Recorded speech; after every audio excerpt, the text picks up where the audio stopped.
I'm going to talk a little bit about my practice with soda, and in particular talk about it in the context of bringing digital into the physical realm, which has always been a passion of mine. Over the years we've done a lot of pure play software stuff, but I much more excited by the stuff where I'm using code to manipulate things in the real world.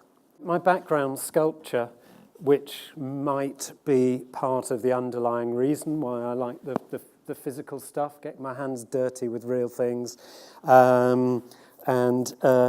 This was early 80s, and I was very into postmodernism at the time, so which was voguish, and I feel a little bit embarrassed about now, but I grew out of it kind of and call myself an ardent modernist these days. After college, I started a furniture design business, and alongside my sculpture work, I made big chunky furniture out of English hardwoods, using a lot of reclaimed timbers and things.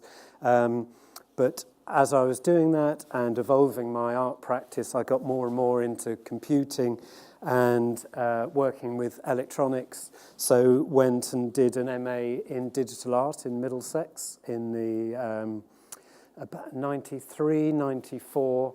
And at the time, Middlesex was one of the few places that was taking artists or creatives from a variety of backgrounds, teaching them coding, electronics, use of microcontrollers, that kind of stuff. So giving creative people fundamental, sort of low-level access to technologies, which I really loved. And this was a degree piece. I made these robot bulldozers, which translated drawings on screen into drawings in piles of earth. And then after the course, I founded the company Soda with a couple of other people from the MA, and we've been through a lot of changes in the intervening 20 years or so, but the focus has remained reasonably constant in terms of trying to creatively apply digital technology, a lot in the physical world, but mainly for arts, cultural sector, and done quite a lot of learning-based projects on the way. We're probably best known for this, which is Soda Constructor, an online physics sim, which we launched in '98.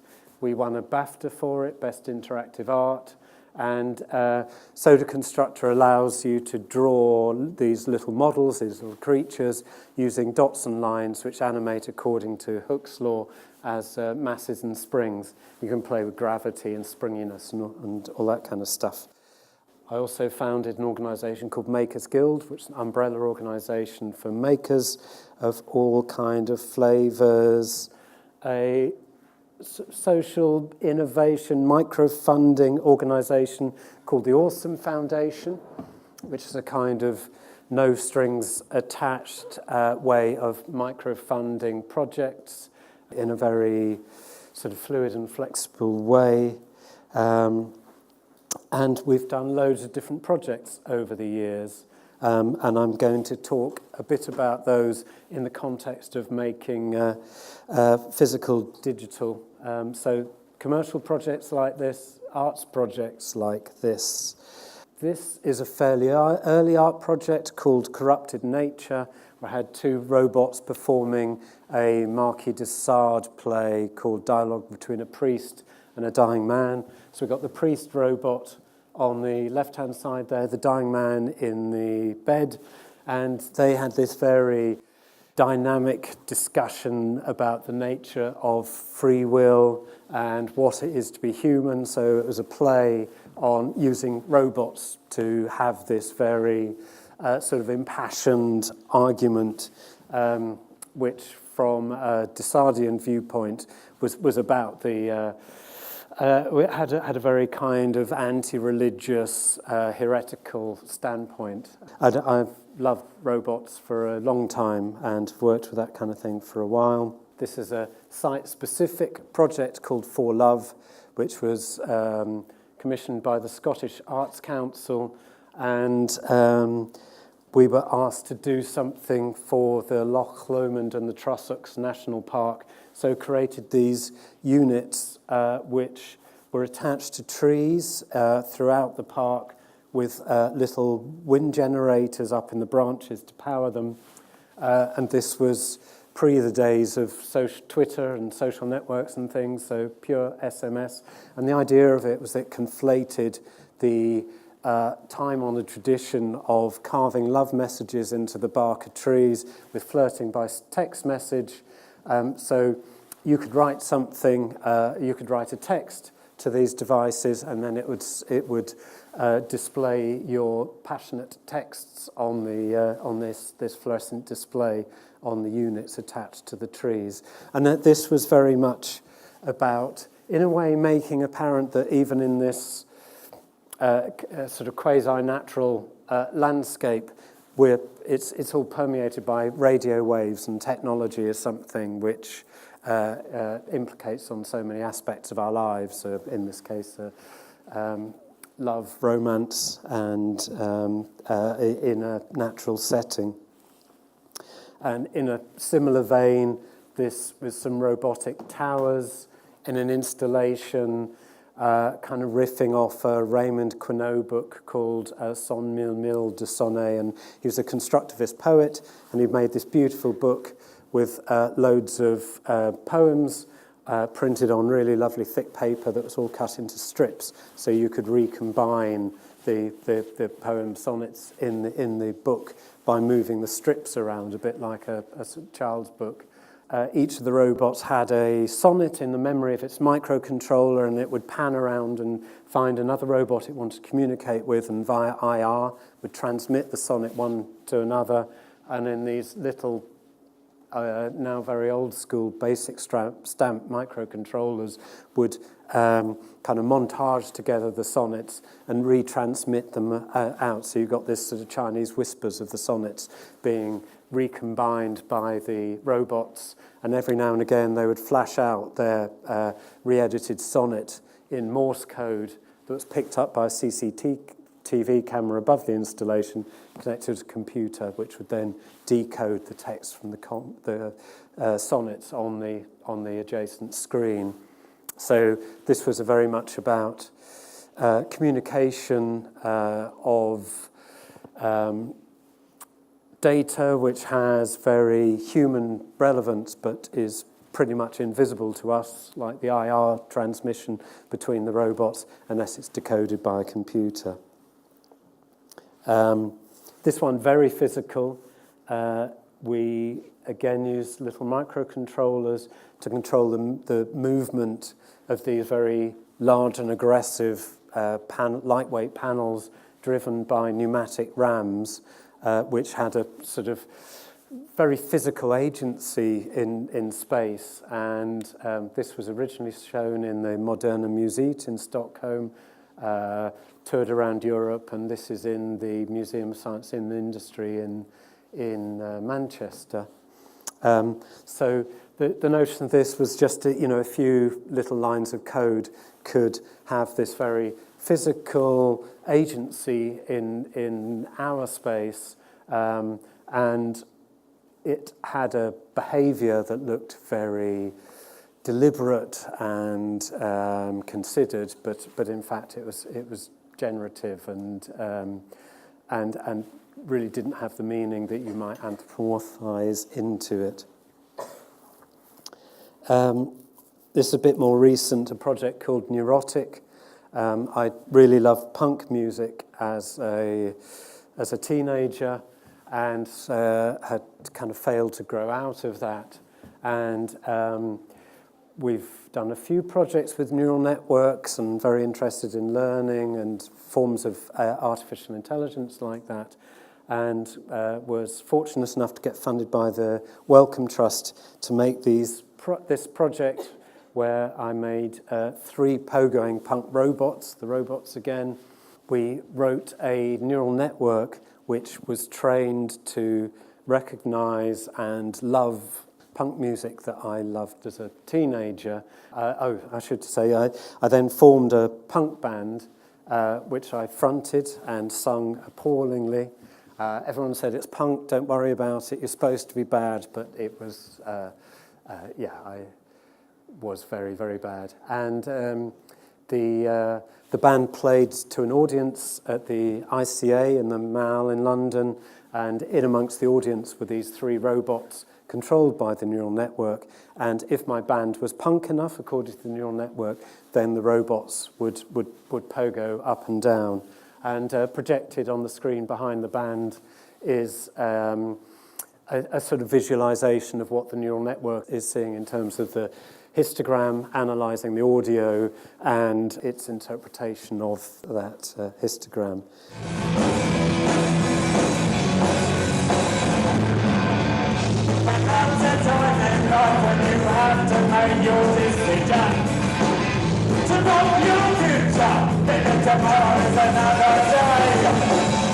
I can only bear to watch a very short period of that.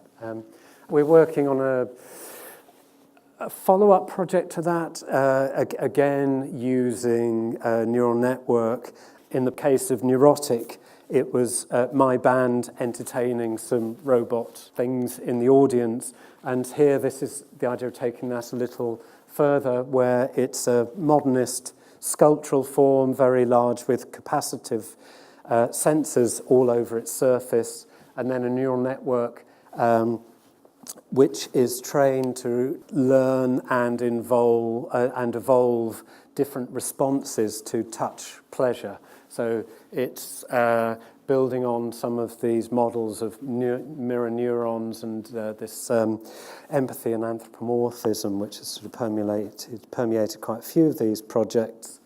We've applied these kind of things in schools for learning. So here is a 30-metre tall light sculpture we developed with a school in Stoke Newington, where we made about 40 of these custom LED units, which were distributed up a chimney in the school. Another school project, again, developed with the students, which was a physical interactive series of terminals where the kids voted using their thumbprints on questions which were posed by the kids related to, well, mainly around their science learning. This was a project for the Olympic Park, which we did for the National Lottery, where we made these 9 big custom LED totems.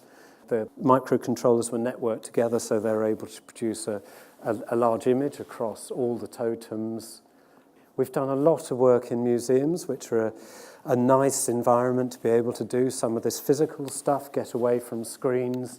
The first project we did was a project called Journey, again using AI systems, in this instance to spot visual coincidences in the detail of one image and relate that to the substantial part of another image, and in this way form this continual visual journey through digital collections in museums. Here's more custom LED stuff, in this instance for the Science Museum, big totemic ring of aluminium with LED on the inside surface, displaying blocks of light and text which are animated according to Newtonian physics, so they have energy and bounce off each other. More recently for the Science Museum, we produced an installation for the new Information Age Gallery, and this was working with Tim Berners-Lee, the inventor of the web, to explain how the web works. So there are loads of screens driven by Raspberry Pis, connected together by these LEDs to create this immersive environment, which explained how the web works. Also worked with Josie Long, comedian, to help bring the story to life a bit. Here are more physical interactives using RFID and projection on tabletops, physical interfaces with levers and taps to simulate the control systems around a nuclear power plant. And if you get it wrong, it explodes, but on screen rather than more drastically like it would in the real world, and modelling nuclear fission using tabletop interactives, moving pucks around like air hockey. More computer vision systems for museums. This is one I'm particularly pleased with, which we produced for the V&A, where we were asked to represent some of the design elements of iconic British games that have been developed over the years. And one of the games was Lemmings. And so what we thought was really wonderful about Lemmings is how just with these little sprites, which were 7 or 8 pixels tall, they, so much managed to be conveyed. So we produced these custom displays with huge pixels, so you could see the animation of each lemming sprite blown up large as they moved across this big custom screen, just to try and sort of hit home how much was done with so few pixels back in the early days.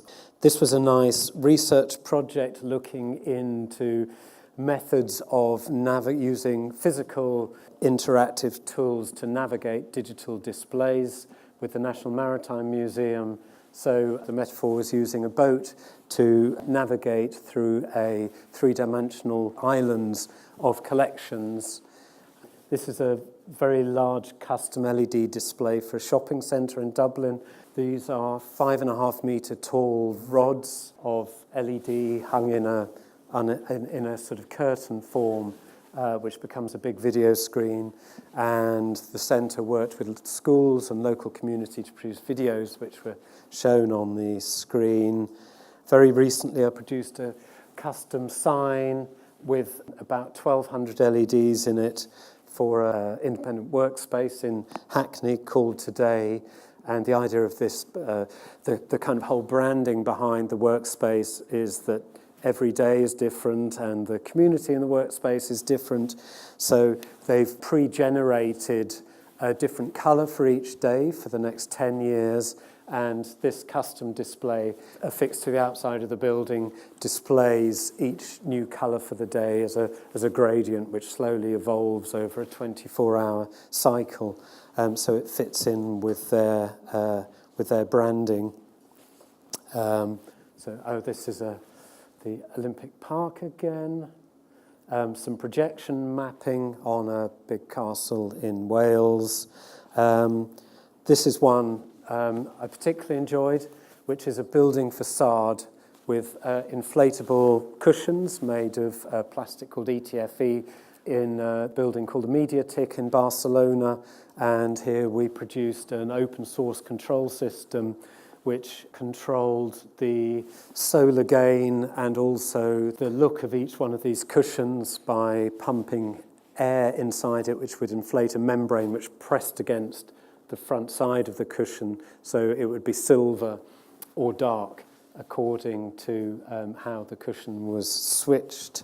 Most recently, I've been trying to get right back into the physical thing and sort of fuse my previous working life as a furniture maker with the last 20 years of digital production in Soda and make interactive furniture. So this is a table called Open Table, which is for cooperative workspaces, and we're going to be working with the British Council and some others to use this in workspaces around the world. And what it essentially allows people to do is collaborate using devices which are in their pockets, phones, tablets, with information which is on the screen, which then gets also logged to a web server, and LEDs buried in the surface reflect some of this activity.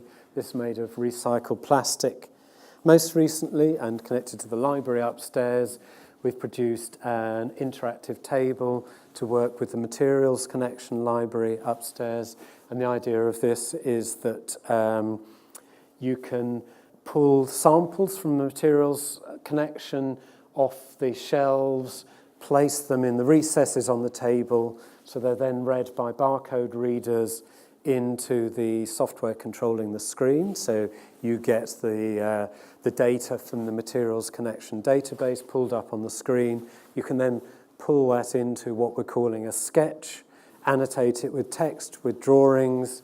The students working on that sketch can log into it using fingerprint readers in the table, and then they are saved to an online system for working on later or printing out, or they can be uploaded into Google Drive. And we just had a first round of testing on this last week, so we're building the next iteration of the software at the moment, and that will be rolled out in the next coming weeks. So thank you.